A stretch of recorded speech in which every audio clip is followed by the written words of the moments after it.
నమస్తే welcome to exclusive field report.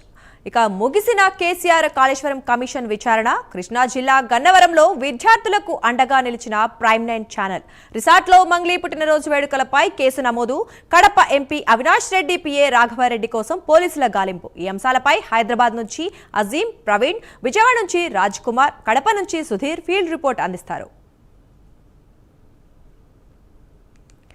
Kaleshwaram commission ఎదుట మాజీ సీఎం కేసీఆర్ విచారణ ముగిసింది. బీఆర్కే భవన్లో కేసీఆర్ ను Kaleshwaram commission chairman justice PC Ghosh సుమారు 50 నిమిషాల పాటు ప్రశ్నించారు.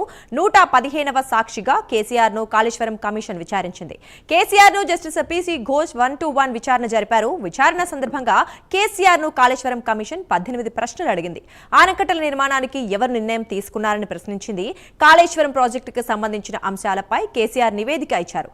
మహారాష్ట్ర అభ్యంతరాలను కమిషన్ కు కేసీఆర్ వివరించారు. కాళేశ్వరం నిర్మాణంలో 4000 మంది ఇంజనీర్లు పనిచేశారన్నారు. నివేదికల ఆధారంగా ఇంజనీర్లు నిర్ణయాలు తీసుకున్నారన్నారు.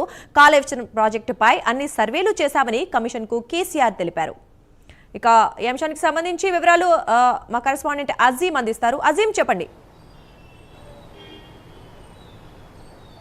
కాళేశ్వరం కమిషన్ విచారణ చివరి దశకు చేరిందని చెప్పుకోవచ్చు. ఏదైతే ఈరోజు మాజీ సీఎం కేసీఆర్ బీఆర్కే భవన్లో కాళేశ్వరం కమిషన్ ఉన్నటువంటి పీసీ ఘోష్ కమిషన్ ముందు ఏదైతే హాజరయ్యారు, సుమారు 50 నిమిషాల పాటు ఏదైతే కమిషన్ విచారణ జరిగింది. అయితే ఈ విచారణ గత విచారణలతో పోల్చుకుంటే ఈ విచారణ కొంత భిన్నంగా జరిగిందని చెప్పుకోవాలి.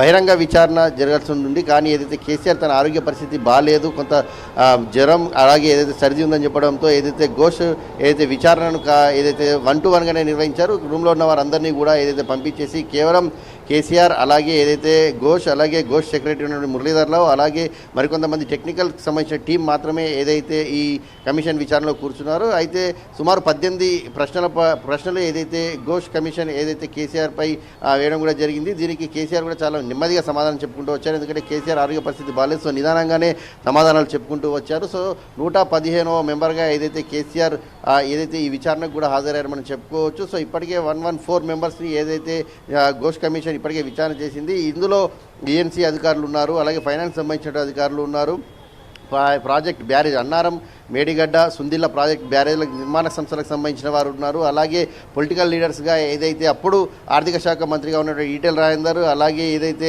ఇరిగేషన్ శాఖ మంత్రిగా ఉన్నటువంటి హరీష్ రావు, వీరందరినీ కూడా విచారణ చేసింది. అయితే చివరిగా మనం అనుకోవచ్చు, చివరిది అని ప్రస్తుతానికి మనం అనుకోవచ్చు. ఎందుకంటే దాదాపు 400 పేజీలకు సంబంధించినటువంటి రిపోర్ట్ని కూడా ఇప్పటికే కమిషన్ సిద్ధం చేసిందని మనం చూస్తున్నాం. అయితే కేవలం అభియోగాలు మోపబడ్డాయి కాబట్టి ఖచ్చితంగా అభిప్రాయాలు తీసుకోవాలి. కాబట్టి అప్పుడు ఇరిగేషన్ శాఖ మంత్రిగా ఉన్నటువంటి హరీష్ రావు, ఆర్థిక శాఖ మంత్రిగా ఉన్నటువంటి ఈటెల రాజేందర్, అలాగే కర్త కర్మ క్రియ తానే అనుకుంటూ చెప్పుకుంటూ వచ్చినటువంటి కాళేశ్వరం ప్రాజెక్ట్ నిర్మాణంలో భాగంగా కేసీఆర్ కూడా విచారణ చేసింది. అది కేసీఆర్ విచారణలో చాలా స్పష్టంగా కొన్ని ప్రశ్నలకు సమాధానం చెప్పినట్టయితే మనకు కనిపిస్తుంది. ఓవరాల్గా టెక్నికల్ టీం అంటే అప్పుడు ఏదైతే టెక్నికల్ టీం ఉందో, అలాగే ఇరిగేషన్ డిపార్ట్మెంట్ సంబంధించిన టీం ఉందో, ఆ టెక్నికల్ టీం అలాగే ఇరిగేషన్ అధికారులు చెప్పినట్టు విధానాల ప్రకారమే నిర్మాణం జరిగిందని చాలా స్పష్టంగా దీంట్లో క్లారిటీ ఇచ్చారు. అయితే కాళేశ్వరం నిర్మాణం మేమే చేశామని చెప్పి కూడా కేసీఆర్ చాలా స్పష్టంగా ఘోష్ కమిషన్ ముందు చెప్పడం కూడా జరిగింది. అయితే ఎలా నిర్మించాలి, ఎక్కడ నిర్మించాలి అనే దానిపై మాత్రం టెక్నికల్ టీం నిర్ణయం తీసుకుంది. అది క్యాబినెట్లో కూడా పెట్టడం కూడా జరిగింది. క్యాబినెట్ ప్రతి అంశం కాళేశ్వరం నిర్మాణంలో జరిగినటువంటి ప్రతి అంశంపై కూడా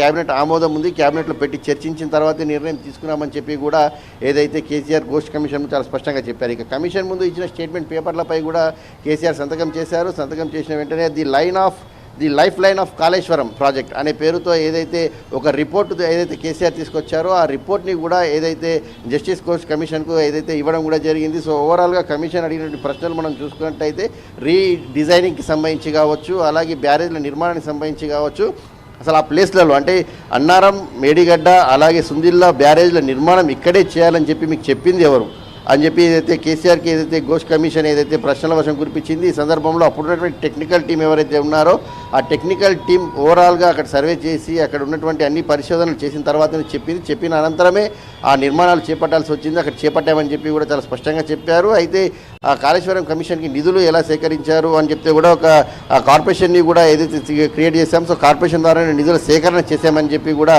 చాలా స్పష్టంగా కమిషన్ ముందు కేసీఆర్ చెప్పడం కూడా జరిగింది. ఇక దీంతోపాటు వాళ్ళు కీలకమైన రీడిజైనింగ్ కావచ్చు, అలాగే క్వాలిటీకి సంబంధించిన అంశం కావచ్చు, మిగతా అప్రూవల్స్ ఏవైతే ఉన్నాయో ఆర్థికంగా కావచ్చు, ఆ ప్లేస్లకు సంబంధించి లిఫ్టింగ్కి సంబంధించిన అంశాలు కావచ్చు, ఇలాంటి అనేక అంశాలు సుమారు 18 ప్రశ్నలు అయితే కేసీఆర్ ముందు ప్రతి ప్రశ్నకు కూడా సమాధానం చెప్పుకుంటూ వచ్చారు. అప్పుడున్నటువంటి టెక్నికల్ టీం ఏది చెప్పిందో ఆ టెక్నికల్ టీం చెప్పిన ఆధారంగానే అప్పుడున్నటువంటి పరిస్థితులకు అనుగుణంగా తీసుకున్నాం. అప్పటికే ఏదైతే మహారాష్ట్ర ప్రభుత్వంతో కూడా అనేక సార్లు మేమైతే డిస్కస్ చేసిన వెంటనే అక్కడ పరిస్థితులు లేవు కాబట్టి దానికి తగ్గట్టే మేము 230 టీఎంసీ నీళ్లు లిఫ్ట్ చేయడానికి అక్కడ అవకాశం ఉంది కాబట్టి ఈ బ్యారెల నిర్మాణం చేశామని చెప్పారు. ఇక మెయింటెనెన్స్ కోసం 280 కోట్లు ప్రభుత్వం కేటాయించిందని చెప్పి కూడా ఏదైతే కమిషన్ అడిగిన ప్రశ్నకు కేసీఆర్ సమాధానం చెప్పారు. ఇక కాళేశ్వరం ప్రాజెక్టు నిర్మాణంలో భాగంగా సుమారు 4,000 మంది ఇంజనీర్లు పనిచేశారని చెప్పి కూడా కేసీఆర్ చాలా స్పష్టంగా చెప్పడానికి కూడా జరిగింది. ఇక ప్రతి నిర్ణయాన్ని నివేదికల ఆధారంగా ఇంజనీర్లు నిర్ణయం తీసుకున్నారని చెప్పి కూడా కేసీఆర్ ఏదైతే కమిషన్ ఘోష్ ముందు కూడా ఏదైతే నివేదికలు ఇచ్చారు. అయితే తుమ్మడెట్టి దగ్గర బ్యారేజ్ కట్టడానికి మహారాష్ట్ర ఒప్పుకోలేదు అప్పుడు ప్రభుత్వం.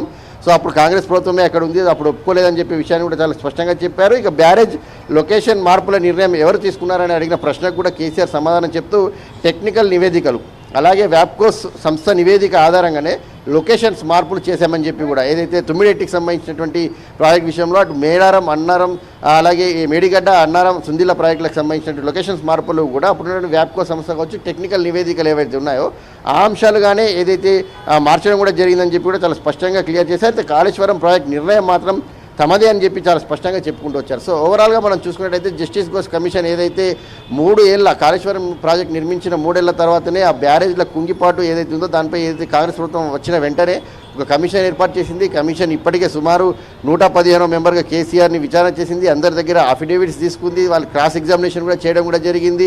దీంతోపాటు 400 పేజీలకు సంబంధించిన రిపోర్ట్ని కూడా సిద్ధం చేసింది. వీటన్నిటితో పాటు ఏదైతే ఎన్డీఎస్ఏ ఇచ్చిన రిపోర్ట్ కావచ్చు, అలాగే ఏదైతే కాగ్ ఇచ్చిన రిపోర్టు, అలాగే విజిలెన్స్ ఇచ్చిన రిపోర్ట్, అన్ని ఆధారాలుగా జస్టిస్ ఘోష్ ఏదైతే అందరి దగ్గర తీసుకుంటే పూర్తి సమాచారాన్ని నివేదిక రూపంలో త్వరనే ప్రభుత్వానికి ఇస్తారనే ఒక వార్తలు కూడా వినిపిస్తున్నాయి. సో ఈ నేపథ్యంలో కేసీఆర్ విచారణ మాత్రం ఈరోజు కేవలం 1-to-1గా కొనసాగింది. 1-to-1గా కొనసాగిన తర్వాత పూర్తి వీడియో రికార్డ్ని కూడా తర్వాత ఘోష్ కమిషన్ ప్లే చేసి వినిపించింది. ఏ ప్రశ్న అడిగారు, ఆ ప్రశ్నలకు కేసీఆర్ ఎలా సమాధానం చెప్పారని పూర్తి స్థాయిలో కూడా వినిపించడం కూడా జరిగింది. అంటే బహిరంగ విచారణ చెప్పారు కాబట్టి ఆ టైంకి కేసీఆర్ హెల్త్ బాగలేకపోవడంతో ఏదైతే 1-to-1 చేసిన తర్వాత ఆ వీడియోని కూడా రికార్డ్ చేసి కూడా చూపెట్టిన పరిస్థితిని ఈరోజు మనం చూసాం. సో ఓవరాల్గా కాళేశ్వరం ప్రాజెక్ట్ నిర్మాణంపై జస్టిస్ ఘోష్ కమిషన్ ఎలాంటి నివేదిక ఇస్తుంది, దాంట్లో కేసీఆర్ చెప్పిన అంశాలు కావచ్చు, హరీష్ రావు చెప్పిన అంశాలు కావచ్చు, ఈటల రాజేందర్ చెప్పిన అంశాలు కావచ్చు, లేకపోతే సంస్థలు నిర్మించిన సంస్థలు చెప్పిన అంశాలు కావచ్చు, ఏ రకంగా ఉండబోతున్నాయి అనే మాత్రం కాస్త ఆసక్తికరంగానే మారింది. లేదంటే జస్టిస్ ఘోష్ కమిషన్ అయితే మరొక నెలకు పైగానే ఇంకా సమయం అయితే ఇంకా ఉంది. ఎందుకంటే 2 నెలల సమయాన్ని ఇటీవలనే ప్రభుత్వం పొడిగించింది. సో ఈ నేపథ్యంలో ఈ నెల 10వ తారీఖు 11వ తారీఖు సో నెక్స్ట్ జూలై 30 వరకు కూడా ఏదైతే ఈ కమిషన్ గడువు ఇంకా ఉంది. సో మరొకసారి వీరందరినీ పిలిచి క్రాస్ ఎగ్జామినేషన్ చేస్తుందా, లేదంటే వీరందరూ చెప్పిన రిపోర్ట్స్ని, అఫిడేవిట్స్ని మరొకసారి పూర్తి స్థాయిలో స్టడీ చేసి ఒక కంప్లీట్ నివేదికను ఏదైతే పూర్తి చేసి ప్రభుత్వానికి అందజేస్తుందో, ప్రభుత్వానికి అందజేసిన తర్వాత ప్రభుత్వం ఎలాంటి నిర్ణయం తీసుకుంటుందో చూడాల్సి ఉంటుంది. ఎందుకంటే ప్రభుత్వం ఇప్పటికే చాలా స్పష్టంగా చెప్తుంది, రాజకీయ ఉద్దేశం లేదని ప్రభుత్వం చెప్తుంది. అటు బీఆర్ఎస్ మాత్రం ఖచ్చితంగా రాజకీయ కక్షలో భాగంగానే ఏదైతే ఇలాంటి కేసులకు చర్యలకు కాంగ్రెస్ ప్రభుత్వం పాల్పడింది, ఇది కాళేశ్వరం కమిషన్ కాదు కాంగ్రెస్ కమిషన్ అని చెప్పి ఒకవేళ విమర్శలు చేస్తున్నారు. కానీ ఎవరు తప్పు చేసినా శిక్ష తప్పదన్నట్టు ఇప్పటికే మంత్రులు, ప్రభుత్వం చాలా స్పష్టంగా మాట్లాడుతున్నారు. సో ఈ విషయంలో అయితే చాలా క్లారిటీగా ఉన్నారు. మరి అసలు కమిషన్ ఎలాంటి నివేదిక ఇస్తుంది, మరొకసారి వీళ్ళందరినీ పిలుస్తుందా లేదా అనేది మాత్రం ఆసక్తికరంగానే మారిందని చెప్పుకోవాలి. సో కమిషన్ ఇచ్చే నివేదిక మీదనే ప్రభుత్వం తీసుకోబోయేటువంటి చర్యలు అయితే ఆధారపడి ఉంటాయి. అయితే ఇప్పటికి వచ్చిన రిపోర్ట్స్ అన్నింటినీ కూడా మనం స్టడీ చేసినట్టయితే అటు విజిలెన్స్, కాగ్, అలాగే ఎన్డీఎస్ఏ రిపోర్ట్స్ అన్నీ కూడా కాస్త కాళేశ్వరం ప్రాజెక్టులో నిర్మాణంలో లోపాలు జరిగాయని చాలా స్పష్టంగా ఉన్నాయి. మరి కాళేశ్వరం కమిషన్ రిపోర్ట్ ఎలా ఉండబోతుంది అనేది మాత్రం కాళేశ్వరం కమిషన్ ఏదైతే ఘోష్ ఎప్పుడైతే త్వరలోనే వెల్లడిస్తారనే ఒక వార్తలు అయితే వినిపిస్తాయి. వెల్లడించిన తర్వాతనే ఈ విషయాలపై క్లారిటీ వచ్చేటువంటి అవకాశం ఉంది. దుర్గా.